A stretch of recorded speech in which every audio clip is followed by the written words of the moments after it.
استغفار کے الفاظ کیا ہیں؟ ابن عمر رضی اللہ عنہ کہتے ہیں کان تعد لرسول اللہ صلی اللہ علیہ وسلم فی المجلس الواحد 100 مرہ، اللہ کے نبی صلی اللہ علیہ وسلم کی مجلسوں میں آپ سے ہم گنتے تھے 100 بار یہ الفاظ آپ کہتے تھے،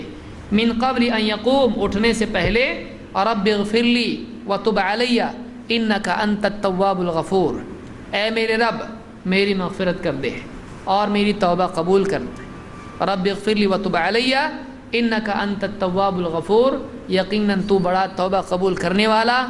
بار بار توبہ قبول کرنے والا اور بڑا مغفرت کرنے والا ہے۔ اس کو امام ترمذی اور ابن ماجہ نے روایت کیا اور یہ صحیح روایت ہے۔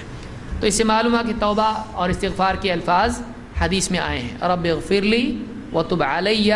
انک انت التواب الغفور، ایک روایت میں انک انت التواب الرحیم بھی آیا ہے، لیکن یہ زیادہ راجح الفاظ علماء نے کہے ہیں، شیخ الالبانی وغیرہ نے اس کو ذکر کیا ہے۔